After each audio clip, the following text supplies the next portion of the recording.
All right, so my mom grew up with two brothers, Jerry and Ray. Ray was 18 years older than her. And then his kids grew up my mom's age. Like his oldest is a year younger than my mom. And so they kind of grew up almost like siblings. And then her other brother, Jerry, his kids were my age. And so we used to hang out all the time as kids. We used to go on vacation together, and my Uncle Jerry had a Suburban that he'd load all the kids in. They had a station wagon that we'd load all the kids in. And we had a lot of fun together, especially traveling. We had a great time on vacations. My cousin Chad is a year older than me, and so he would always bring a friend, and I would then have a crush on said friend for a while afterwards because, they were always good looking.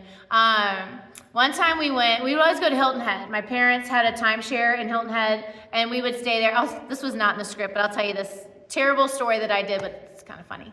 My brother Chris is 6 years younger than me. Nikki, my cousin, is a year or two younger than me.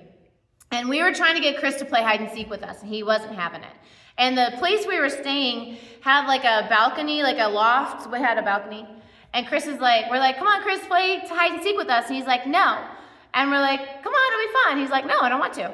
And so Nikki climbs over, there's like a railing. She climbs over the railing, she leans over, she's like, if you don't do it, I'm gonna jump.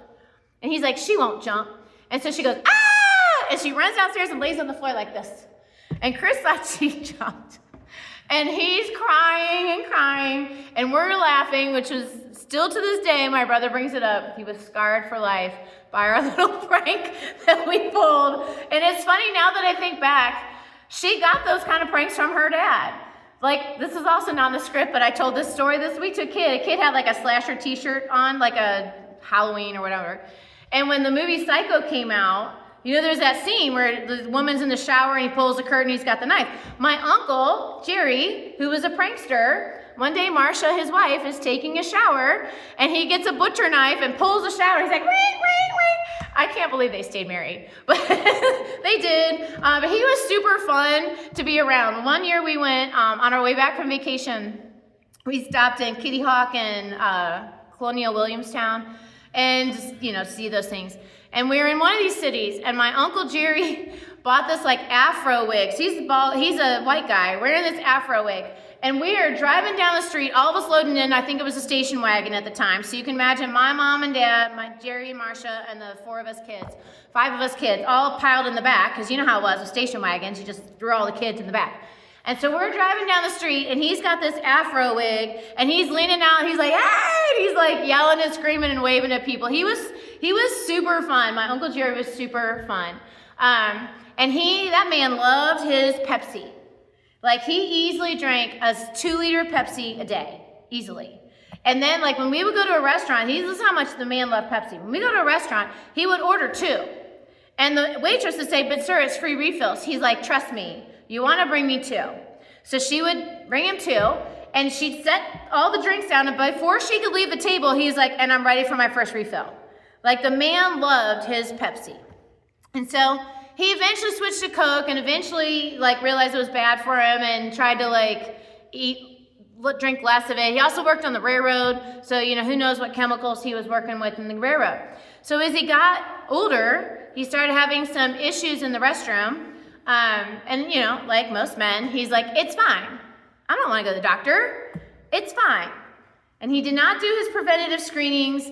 And he just kept saying, it'll get better. I don't want to go to the doctor. I don't know if he didn't want to go because he didn't want to get bad news, or if he didn't want to go because, that would not be a comfortable test. I don't know why, but he did not go to the doctor until it got bad.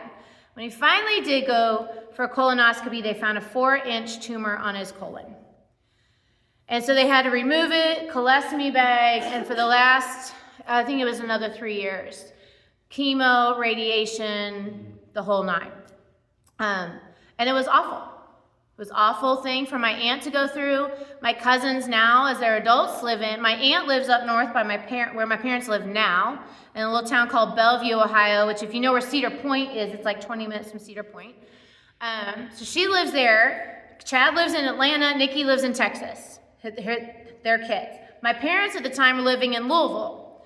And so my aunt didn't have a great big support system, so she just had to shoulder this. She has some friends, and they would help her, but by and large, she had to shoulder the care of my uncle by herself. And that was hard. It was really hard for her to do that. And she loved him, even though he had some crazy pranks, and I'm sure like all couples, they had their moments, but she loved him. And I'm sure there were many times when she laid awake at night and thought, why did he have to drink so much Pepsi? Why didn't he go to the doctor when he first started having symptoms? Why didn't he eat better? Why didn't I make him eat better? Why did this happen? All these thoughts, when you're caring for someone who has done something, it's one thing if I say, well, I'm making this choice and it only affects me, but it doesn't just affect me. The choices we make affect other people too.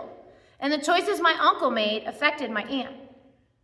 And so I'm sure there were plenty of times when she was caring for him and he was in the hospital and she was afraid she was going to lose him, that she was thinking, why? Why did he do this? Why did he put me through this? Why did it have to, God, where were you? Why didn't you heal this? Why didn't you stop this? These questions make caregiving even harder because now we're mingling the grief and the sadness and the pain that comes from caregiving with the anger at that person for the decisions they made that contributed to the problem. And that's a tough spot to be in because you don't want to be mad at them because they're hurting. So then you're feeling bad because you're mad, but also like you have every right to be mad. And what do we do with those big feelings? I don't know if any of you guys have ever been in a position like that where you're taking care of someone, whether it's a spouse or a child. Maybe it's someone who made a bad decision and now they're in big trouble. Maybe it's not like a drug addiction, whatever. There's all these things that people have to deal with because my family member, someone I care about made a decision, and now I have to clean up that mess. And I'm happy to do it, but I'm also kind of mad. And that's a tough spot to be in. And so whenever I think what do I do in hard times, my question always is, what did Jesus do? How did Jesus handle this? And there's a scene, it's ironic, as I was thinking about this, I did not initially plan it, but it totally worked out. The message that came to mind is Jesus thinking right before he goes into Jerusalem for the last time, which basically is it would be this week. It's the week before Passover and all the time when we're about to talk about Jesus going into Jerusalem. So Jesus is heading into Jerusalem. And to give you a little bit of backstory before you can understand what Jesus is going through, let me give you a little backstory. So God made a family with Abraham way 1,000 years before Jesus. He went to this guy named Abraham. He's like, I want you to be my family. And Abe's like, cool, let's do that. And so they were family. And it was great. Abraham and God were close. Abraham's son and God were close. And then his kids started to be a little sort of close and sort of not. And over the course of those 1,000 years, God's people went through these cycles where they would kind of get too big for their britches. They would get caught up in the rules or caught up in life in general, and they just do what they want, and they would get far away from God. And when they would walk away from God, God would not chase after them. He would just be like, okay, I'm here if you want me, but I'm not going to force myself on you. And they would get away from him and forget about him. And then, of course, they're away from his protection. And then bad stuff would happen.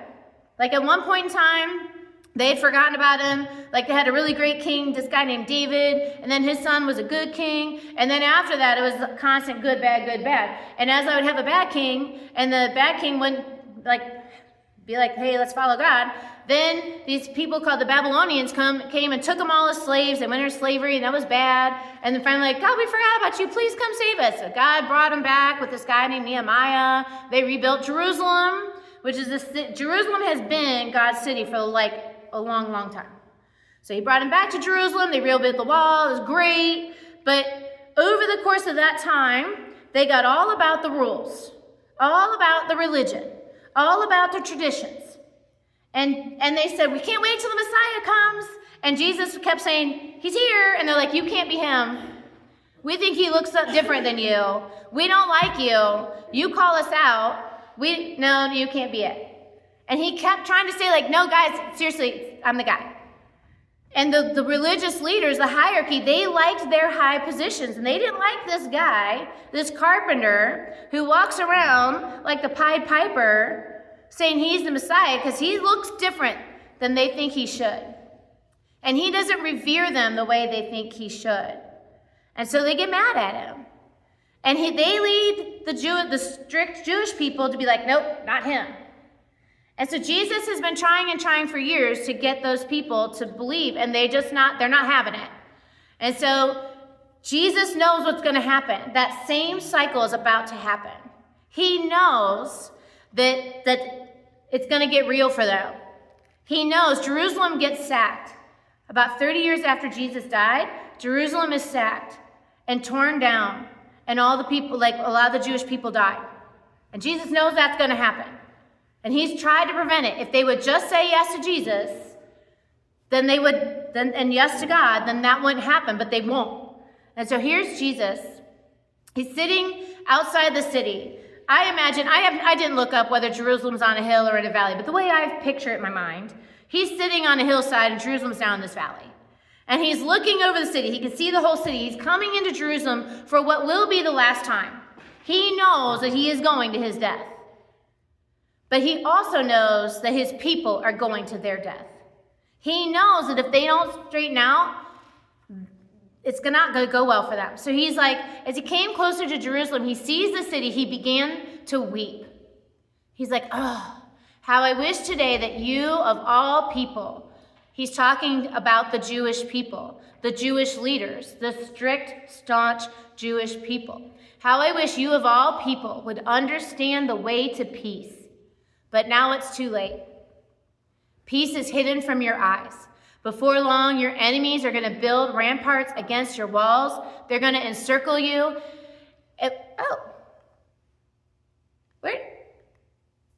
Hold on. Basically, they're going to kill you all. That's what the next verse says. I don't know what happened to that slide. But he's like, they're going to build these ramparts, and it's going to get bad. They're going to starve you out. They're going to kill your children. It's going to be bad. And he's sad. Because of their inability, they're not having it. They won't listen to reason. And he's like, it's going to lead to your destruction. And then I think to myself, I don't think it's an accident that in the book of Luke, this story is immediately after it. He says, and then Jesus went to the temple courts, and he began to drive out those who were selling. Basically, they turned churches into a market. So you would go into the temple courts, and there were all these people set up with tables, and they were selling stuff. They were selling religious artifacts. They were selling animals to be like sacrificed and all this stuff. And so they turned it into a money-making scheme instead of a place of worship. And he's mad because this is a sign of what they refuse to turn away from. And he's like, it is written, my house will be a house of prayer, but you have made it a den of robbers. Now, in other versions of the story, he's flipping tables, he's got a whip, and he's whipping people out. He's mad. And I think to myself, I don't think it's an accident that these two stories are side by side. He's weeping because they refuse to believe in God. They refuse to turn away from tradition and religion and laws and rules and turn to God. And he's mad. He's like, whether it's mad at them or mad at the enemy, he doesn't really say, but he's mad that they're not treating God the way they are. He's showing us, I think he's showing us where he is emotionally. And I think he's showing us that it's okay to be both sad and mad. It's a normal human reaction when someone has done something that you know is going to lead to their destruction, to be both sad and mad. It's okay to feel that way. It's normal to feel that way. There's nothing wrong with those feelings. The question is, how do we deal with them? Because anger is a tricky thing. We feel it. Jesus felt it. How do we deal with it? That's the trick. How do we deal with that anger that we actually have a right to feel? And in Ephesians 4, Paul tells us, he says, when you're angry, don't sin. Do not ever this is the Amplified version, so they put a whole bunch more words in there than a normal version. He says, don't let your wrath, your exasperation, your fury, your indignation last until the sun goes down. Leave no room or foothold for the devil. Give no opportunity for him. We've got to find ways to deal with our anger immediately.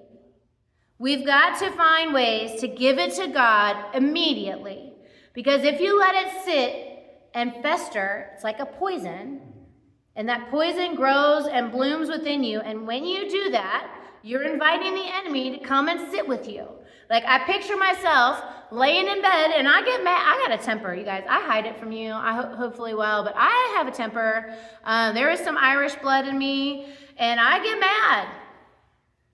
And I'll lay in bed, and I'm like this. I'm like, God, I can't believe that they did. And I'm like, and I'm mad. I can't believe they did that. And why did they say that? And that's not right, and they shouldn't do that. And I get so mad. When we lay there in bed and we stew on the whys, why did they do that? Why did you let them do that? I can't believe that they did that. That was so dumb. That was such a terrible choice, and now I have to pay the price. When you lay there and stew in that, you're inviting the enemy into your bed with you. You're giving him a foothold. We have to find ways to deal with our anger when it hits.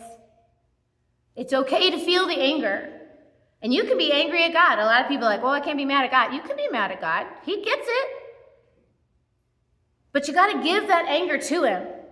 And sometimes you got to keep giving it to him because it keeps trying to come and you just keep having to hand it over.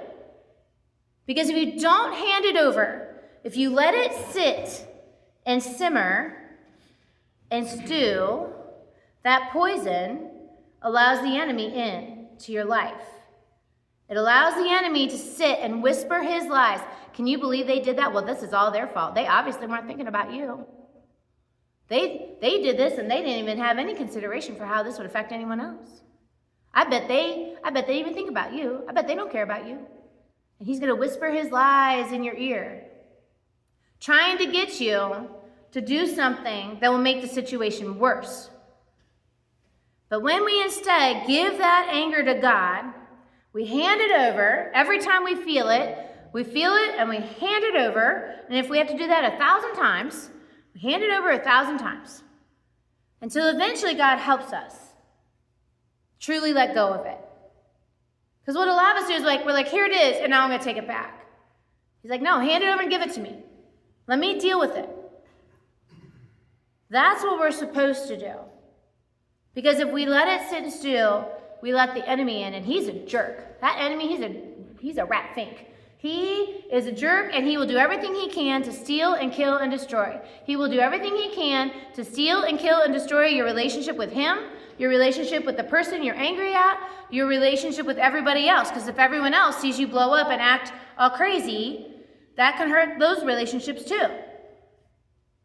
So we have to constantly try to give that anger to God every time we feel it and create this pattern, this habit of trying to hand that off to him and not go to bed with it. So that's hard. It's hard when you're really mad because you feel kind of justified in it. So here, what are some practical things that we can do to hand that off? One thing is we've got to forgive and keep forgiving, and this is hard. It is hard, especially when they don't say they're sorry. It is hard to forgive someone who ain't sorry. And sometimes we got to say, I forgive you, and I'll say it, and I'm like, God, I really don't want to forgive them. I don't like them right now. I am mad at them. And I just have to keep saying, I forgive him, and I keep saying, Lord, help me actually believe this. Help me actually feel it, because right now I don't feel this. I'll say it. I'll say the words, I'm handing it to you, but I'm still mad. And sometimes we got to do that a bunch of times, and eventually God helps it truly take. So we got to forgive and keep forgiving. I have situations where I get mad, and like last night was perfect because I was going through some stuff yesterday, and I went and worshiped for 3 hours. And I came home with a happy heart. So the worshiping is another for me. I turn on my playlist, and God has a way of taking over my playlist. He has it when I especially just put it on mix, and I don't choose the album. He has a way of putting the perfect song on. And whether you people in town probably think I'm crazy. I walk with my headphone in and I sing or talk to myself as I'm walking through town. So if you ever see me walking through town and my lips are moving, I'm either singing or I'm praying. But people probably there's that crazy lady who mumbles to herself while she walks down the street. Maybe when I sing, I should like bebop. So at least like they know I'm singing. I don't know. I went for a nice hike yesterday. I sat in the woods and I prayed and I sat on a tree right by the golf cart singing away to God. That helps me.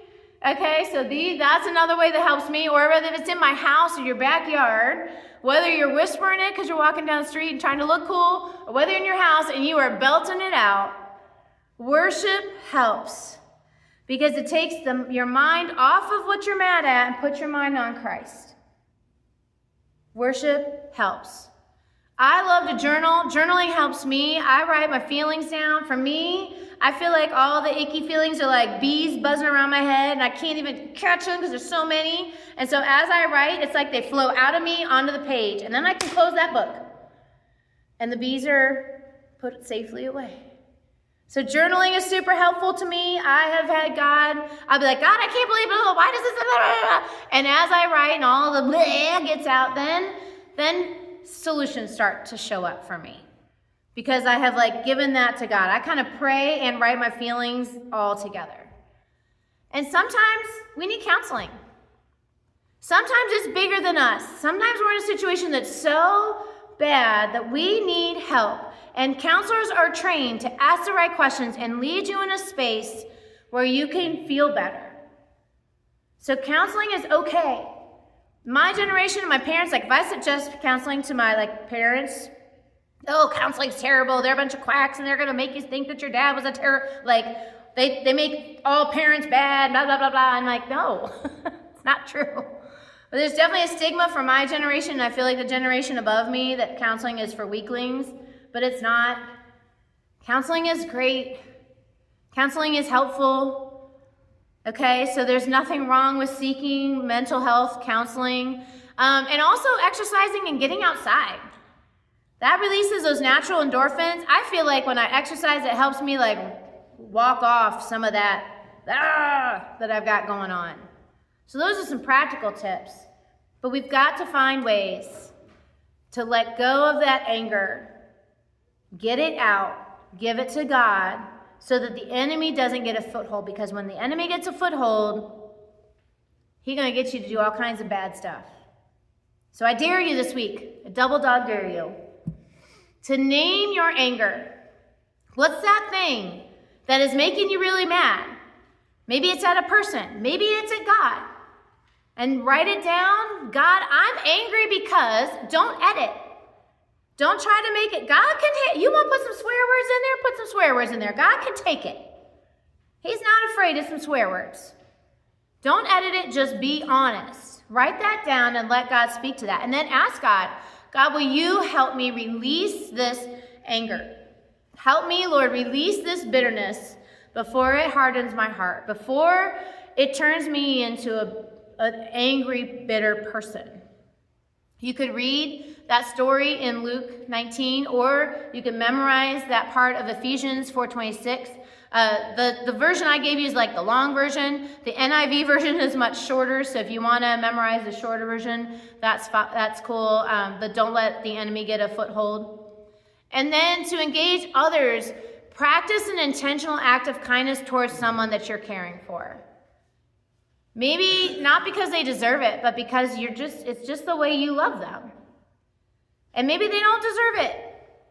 Bring them their favorite treat. Take them out to lunch. Bring them flowers, whatever. Just continue to show up and show them like, whether they know you're angry or not, I still love you, no matter what. Because we are called to love and to care for people, even when they make us mad. And all of God's children said, amen. All right, if you have not said yes to Jesus yet, come on down during this song. I'd love to walk you through it. It's a super easy prayer to give your heart to Jesus. We are going to sing